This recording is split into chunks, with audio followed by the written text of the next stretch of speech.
Fayuwal ikhwan isbiru wa sabiru wa rabitu wa taqullaha la'allakum tuflihun. Hadirin jamaah salat maghrib yang dirahmati Allah, tentu saja jamaah-jamaah atau kaum musliman yang mengikuti acara ini melalui radio, mudah-mudahan Allah memberi manfaat kepada semua kita dalam rangka beribadah, kegiatan ibadah kepada Allah Subhanahu wa taala. Dan pada malam hari ini merupakan judul terakhir berhubungan dengan maqasidus syariah atau hubungan dengan harta kekayaan, yang kita mulai dengan harta berhubungan dengan faraid, hibah, wakaf, dan lain-lain. Kemudian kita telah menerangkan secara filosofi yang berhubungan dengan harta itu semua. Ada yang sifatnya positif dan ada pula yang mengandung nilai-nilai negatif. Ini sangat bergantung kepada pelaksananya, kepada orang yang melakukannya. Jamaah yang berbahagia, judul pada hari ini juga kita angkat berhubungan dengan ini, sehubungan dengan kondisi sekarang melalui media internet, YouTube, Facebook, Twitter, Instagram, dan lain-lain. Hampir semuanya ada berbeda. Berbedanya adalah intinya berhubungan dengan kepentingan. Berbeda karena hubungannya kehormatan, pangkat, jabatan, dan sebagainya. Bahkan pada ujung-ujungnya berhubungan dengan harta. Maka dengan demikian pada malam hari ini barangkali untuk menyadarkan kita semua, saya dan siapa saja,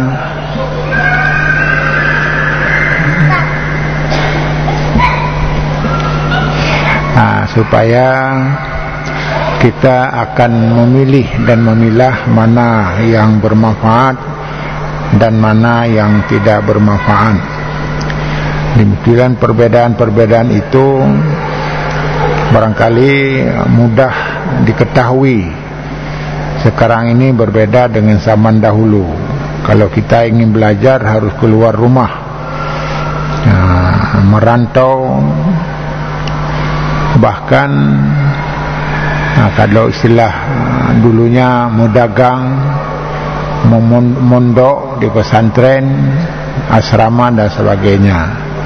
Sekarang ilmu itu sudah datang ke rumah masing-masing melalui sarana media tadi.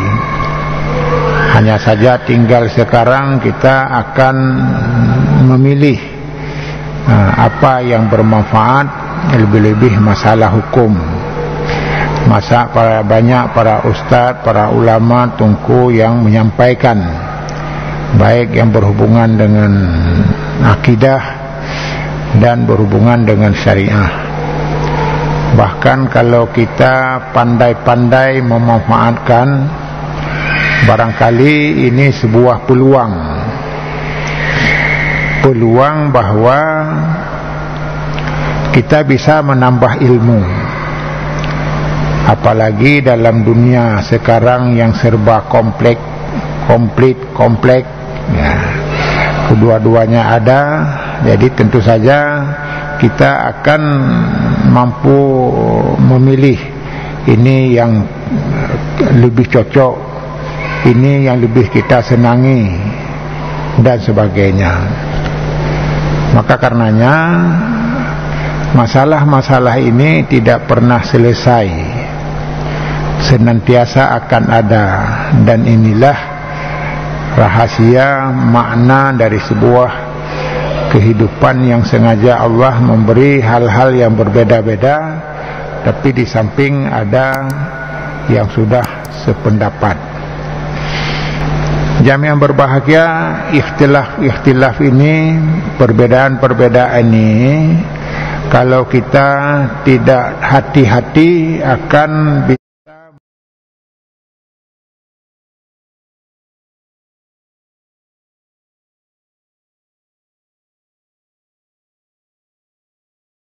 sudah ada permusuhan, kita sudah saling mementingkan diri sendiri, dan ketika itu akan menjurus pada kekacauan dan sebagainya. Bahkan bukan saja rakyat biasa, orang-orang para pakar, tokoh dan sebagainya juga, ini adalah sangat berpeluang kepada tidak lahirnya kebersamaan, perpecahan dan sebagainya. Jamaah yang berbahagia, kami memang sangat tertarik membahas masalah ini, karena masalah lain memang banyak sekali yang juga diuraikan oleh ustaz-ustaz lebih-lebih di masjid ini. Banyak yang memberi materinya adalah orang yang sangat siap, yang sangat bagus. Tadi di mobil kami mendengar Bapak Syamsul menyampaikan dalam berita ulangan, siaran ulangan, yang memang beliau sangat memahami kondisi. Bahkan beliau sudah menyampaikan ini tanda-tanda hampir kiamat, sehingga sudah entah 80 ciri-ciri, meskipun makna tanda-tanda kiamat ini adalah penjelasan hadis berhubungan dengan akhir zaman. Akhir zaman itulah ciri-cirinya. Jamaah yang berbahagia, kita saja sedang selalu bermasalah, dan pada hari ini mungkin sudah reda, yaitu berhubungan dengan zikir. Ada yang pro, ada yang kontra. Tetapi yang jadi masalah bukan zikirnya yang bermasalah. Zikirnya sudah sepakat dan penting. Zikir itu adalah bahagian daripada amal ibadah kita. Nilainya luar biasa. Dan zikir itu juga bermakna dalam meningkatkan kesadaran, keikhlasan dan sebagainya. Bahkan para ulama menyatakan zikir adalah sebuah kekuatan. Maka karenanya ada zikir yang hukumnya wajib, seperti azan itu wajib, ada yang sunat, ada lain-lainnya. Yang jadi masalah apa? Yang jadi masalah cara berzikirnya bagaimana.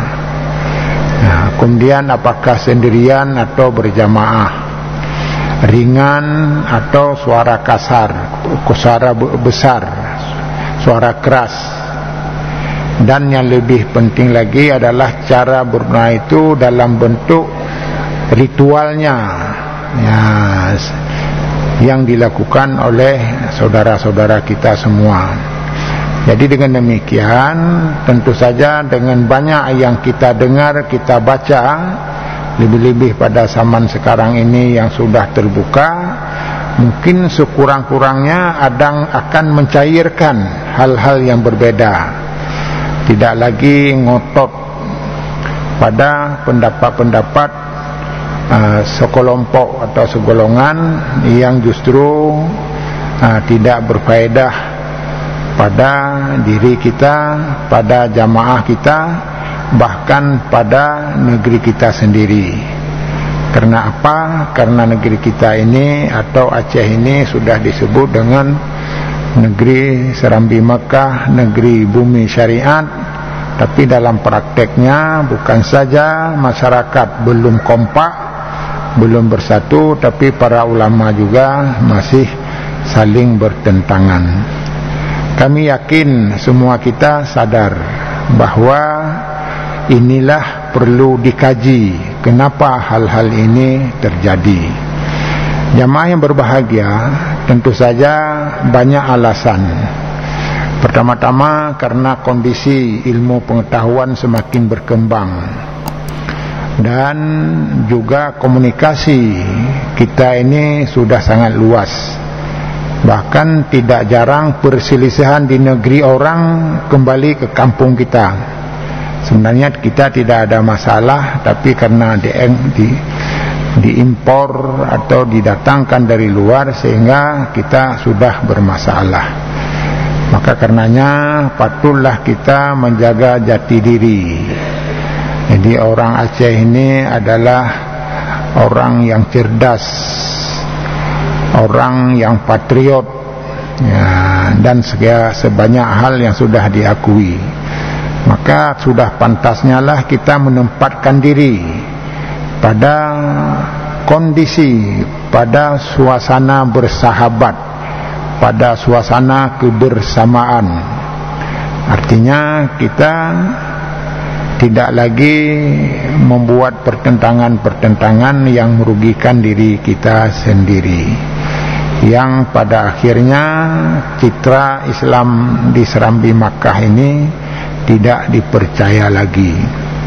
Kalaulah kita mendengung-dengungkan syariat Islam berlaku, tapi kalau kita tidak memperlihatkan sebuah contoh yang benar, maka akibatnya akan berembes kepada ketidakpercayaan.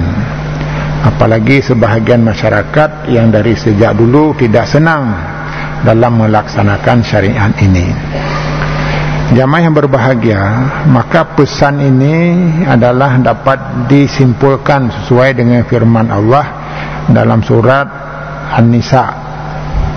Dalam surah An-Nisa Allah berfirman, la khaira fi katsirin min najwahum illa man amara bi sadaqatin aw ma'rufin aw islahim bainan nas wa may yaf'al dzalika ibtigha'a mardatillah fasawfa nu'tihi ajran 'azima. Surah An-Nisa ayat 114, yang artinya tidak ada sebuah kebaikan pada banyak ungkapan-ungkapan kita, pada penjelasan kita, pada najwa, bisikan-bisikan kita, kecuali kalau itu diarahkan untuk mengajak orang bersedekah. Yang kedua, untuk mengerjakan yang ma'ruf. Yang ketiga, untuk mendamaikan di antara sesama manusia. Dan barang siapa yang mengerjakan itu karena mencari reza Allah, maka akan diberikan balasan yang sangat besar. Jamaah yang berbahagia, tentu saja kondisi yang sekarang, apakah melalui TV dan sebagainya, YouTube dan sebagainya, itu semuanya tidak ada arti kalau tidak mengandung 3 nilai. Pertama adalah mengajak orang berkorban, bersedekah dalam berbagai fungsi. Kemudian yang kedua, mengajak untuk mengerjakan yang ma'ruf. Dan yang ketiga adalah mendamaikan sesama manusia.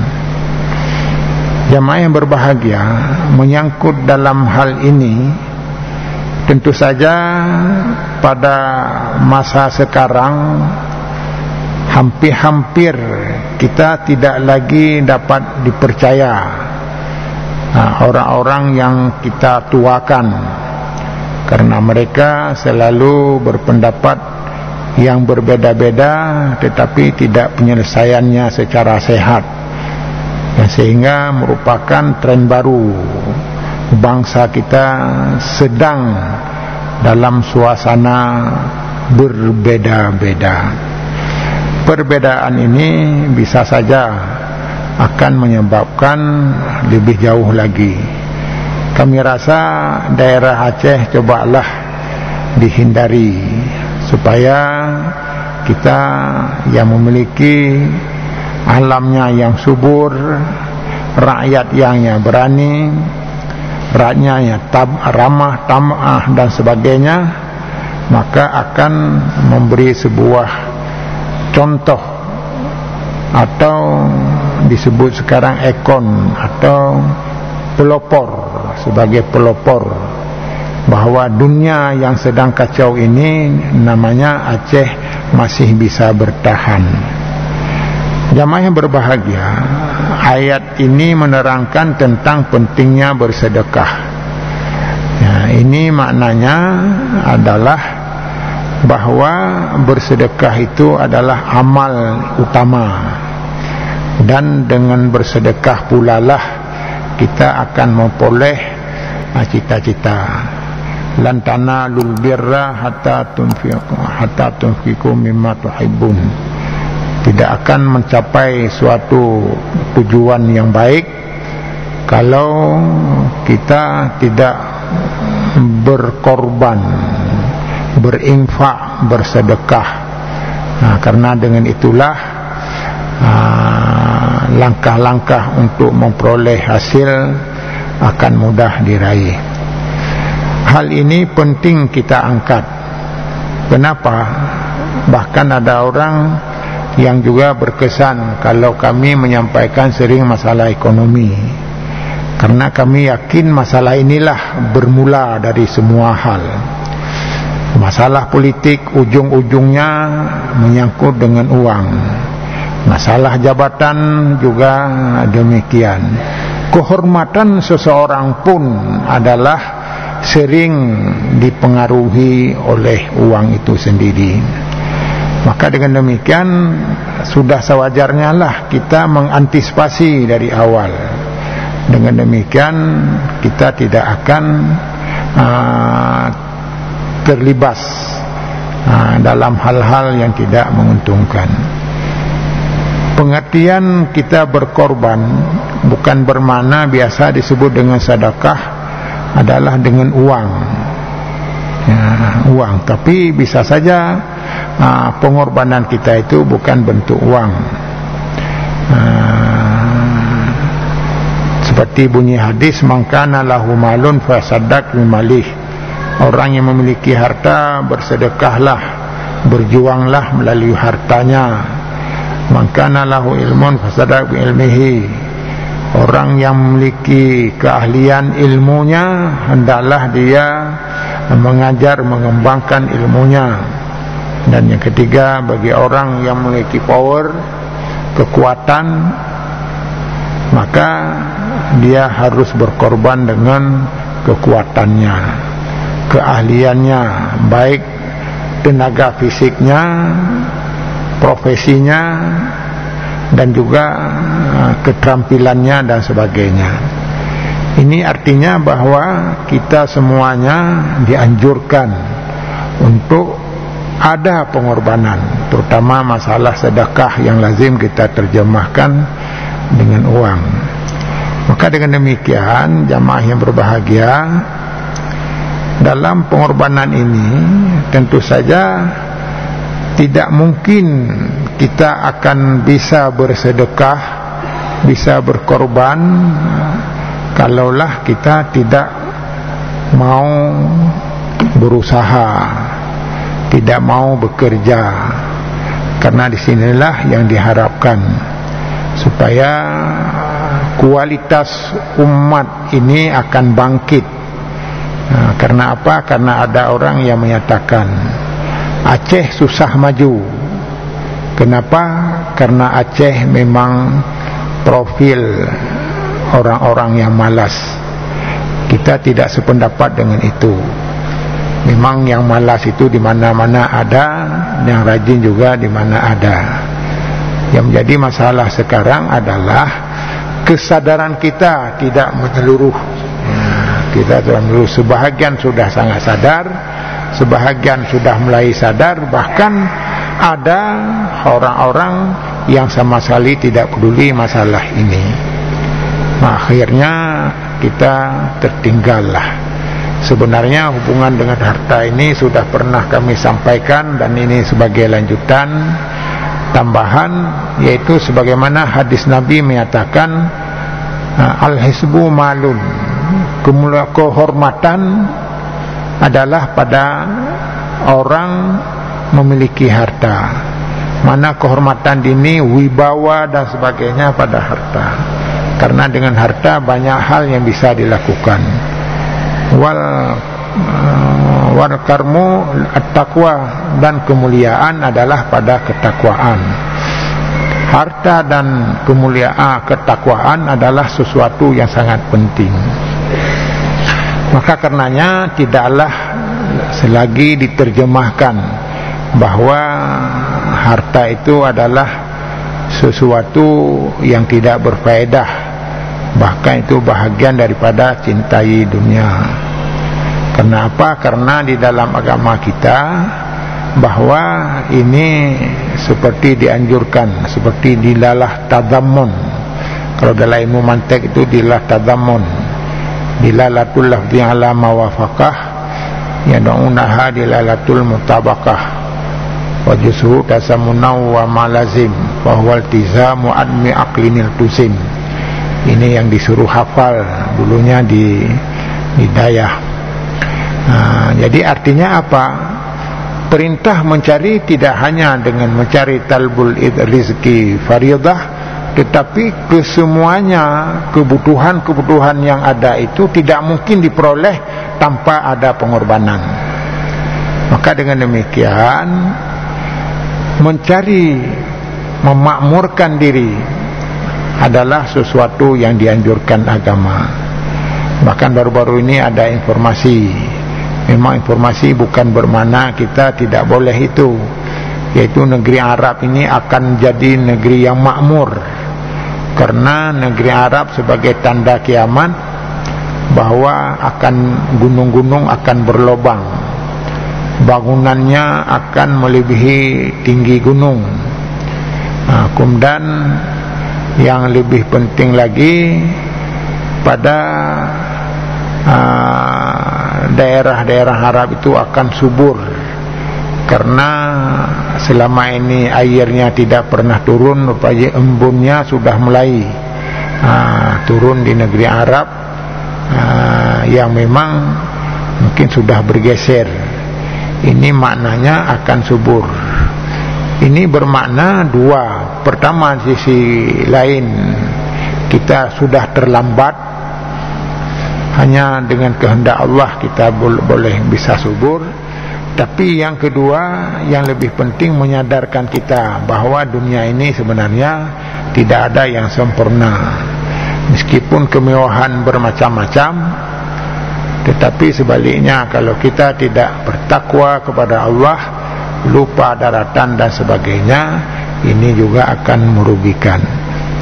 Dalam hadis Rasulullah dinyatakan, wala ba'sa bil ghina liman ittaqa, as-sihhatu liman ittaqa, liman yattaqillaha khairun minal ghina, wa taibun nafsi minan ni'ami. Artinya tidak ada masalah dengan orang kaya, tidak masalah dengan harta benda, bagi orang-orang yang bertakwa. Dan kesehatan bagi orang yang bertakwa sangat baik, lebih baik daripada kekayaan.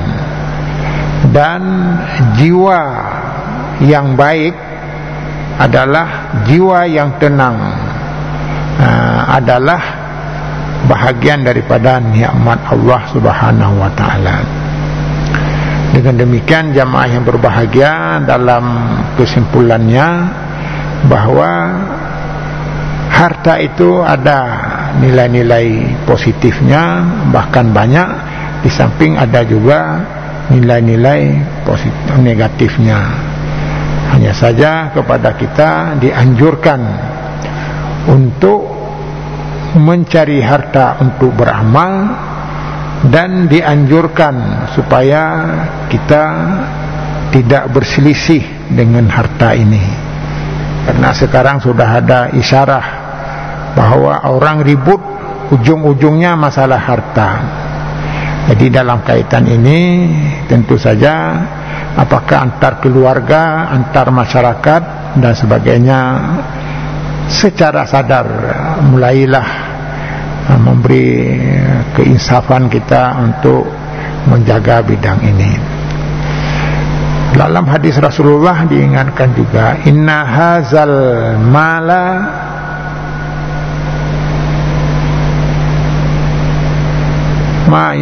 wallahi ma yu'tihi qaumun illa ulqiya bainahum adawah wal baghdha.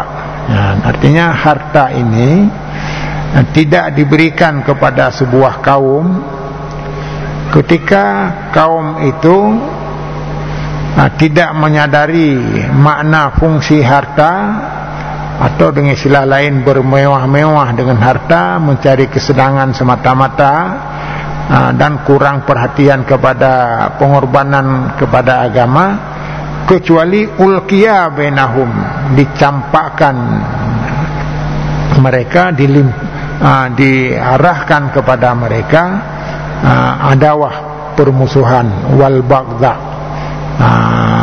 baghdha, kebencian, emosi dan sebagainya.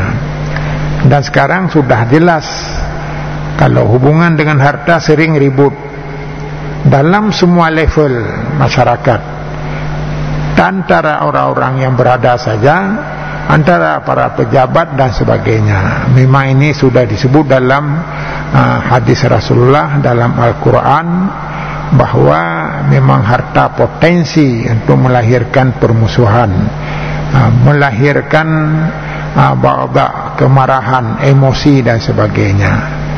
Maka ada pernah seseorang menjumpai kami bertanya, kenapa orang Aceh ini kalau menyangkut dengan harta kasar? Itu mungkin yang Bapak tanyakan, yang Bapak lihat seorang saja mungkin. Sebab orang Aceh adalah dermawan, kasih sayang.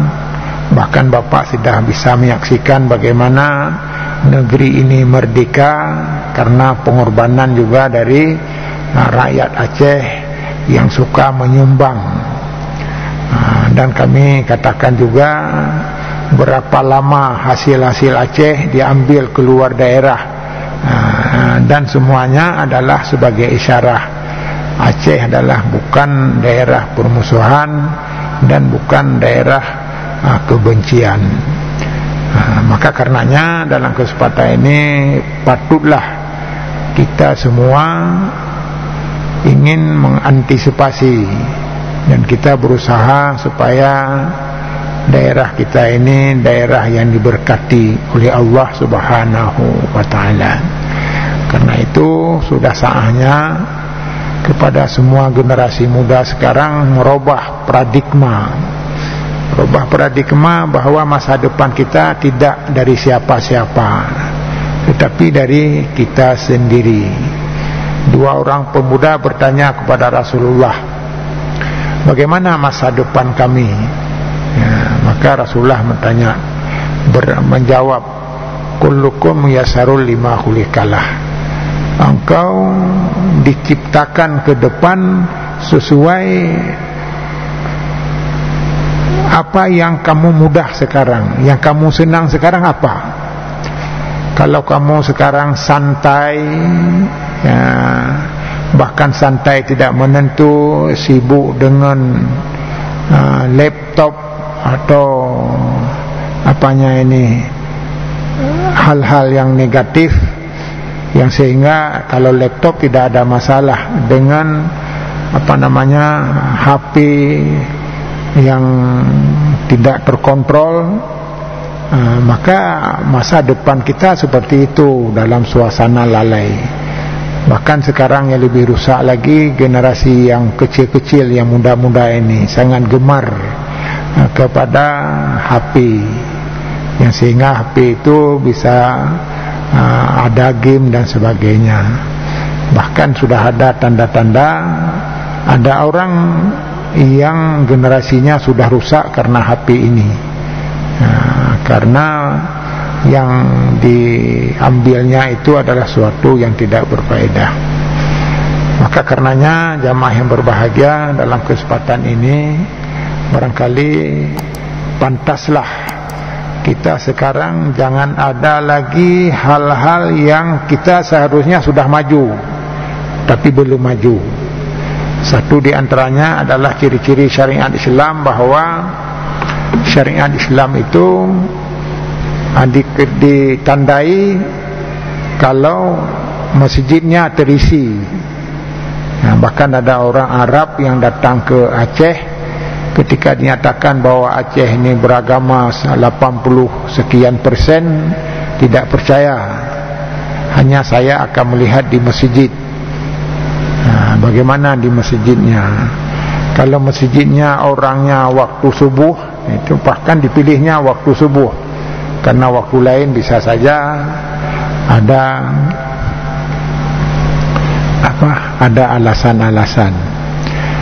Maka ternyata waktu subuh hanya 1 saf saja, yang sebenarnya masyarakat bisa 50 saf atau 30 saf. Ini sebagai pertanda bahwa semboyan Aceh sebagai bumi syariat belum layak ditempelkan. Dan yang kedua, kita juga melihat masjid-masjid sekarang, kita sedih. Di samping tidak bersih dan sebagainya, ini di mana saja. Bahkan yang lebih dahsyat lagi, yang mengurus masjid sendiri, biaya-biaya yang diperlukan untuk merawat masjid tidak terpenuhi. Ini adalah suatu yang sangat janggal, karena dalam setiap pengelolaan fardu kifayah, bukan hanya kewajiban tungku imam, bukan hanya kewajiban pengurus masjid, dan bukan hanya kewajiban Bilal, tetapi kewajiban bersama. Artinya sebuah masyarakat yang jumlah penduduk misalnya 500 kakak, maka setiap kakak ada kewajiban membantu masjid. Misalnya apakah 100.000 per bulan, maka bisa diperkirakan 50 juta per tahun dan sebagainya. Memang ini bukan angka yang pasti sesuai dengan perhitungan. Artinya apa? Kalau masyarakat kita belum peduli masalah ini, maka dosa semua diterima. Bukan berarti kita tidak salat, tungku imam sudah ada, Bilal sudah ada, kita sudah selesai. Apakah nasib mereka pernah diperhatikan? Kalau tidak, nah ini berarti fardu kifayah, dosa akan kembali kepada kita. Maka dengan demikian ada sebuah anggapan bahwa mengerjakan itu kan tugas tungku-tungku dan sebagainya. Ini tidak benar. Jadi sebenarnya adalah tugas bersama. Bahkan memberi biaya kepada petugas itu adalah kewajiban agama. Ini sebuah hadis dari Yasir bin Sa'id. Yasir bin Sa'id yang menyatakan bahwa beliau berkata, Istamalani Umarun ala sadakatin. Saya disuruh kerja oleh Umar untuk bersedekah. Artinya bersedekah dalam kegiatan sedekah, kegiatan sumbang tenaga, misalnya seperti Bilal, muadzin, imam dan lain-lain, ala sadakatin. Artinya tidak ada jasa, disuruh perintah sesuatu, tidak diberi jasa. Walamma faraqatu min amaliha umirali bi umalah. Ketika selesai saya kerjakan, maka Umar memerintahkan mengambil ongkos atau mengambil biaya jasa sedikit lah. Fakultu, saya berkata, innama amaltu lillahi azza wa jalla wa ajri ala Allahi azza wa jalla. Saya bekerja adalah karena Allah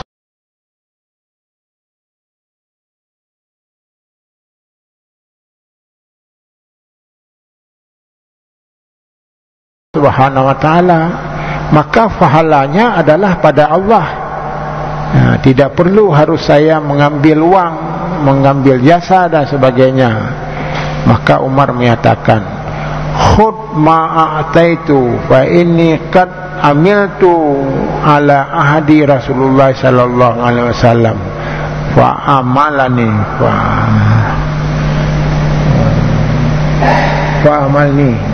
amalani ini tidak terang ya. Fakutu misla kaulik. Ya, jadi intinya bahwa ambillah apa yang saya berikan. Ambil ini apa yang saya suruh ambil. Nah, karena saya dulu pada masa Rasulullah SAW seperti ini. Maka saya juga menerima jasa ketika pada masa Rasulullah. Saya disuruh oleh Rasulullah sesuatu, maka diberi sesuatu. Fakultu mislu kaulik. Inilah seperti yang kamu katakan tadi. Saya tidak perlu. Saya juga sudah berkata tidak perlu, kata Umar. Faqala li Rasulullah sallallahu alaihi wasallam. Maka Umar menyatakan, saya dikatakan oleh Rasulullah sallallahu alaihi wasallam, "Idza a'taitu syai'an min airi an tus'al faqul wa tasaddaq." Apabila saya berikan sesuatu tanpa diminta, maka makanlah dan bersedekahlah. Jadi ini menunjukkan bahwa bekerja pada kegiatan sosial patut mendapat upah atau mendapat jasa atau mendapat ma'isyah. Wabillahi taufiq wal hidayah. Assalamualaikum warahmatullahi wabarakatuh.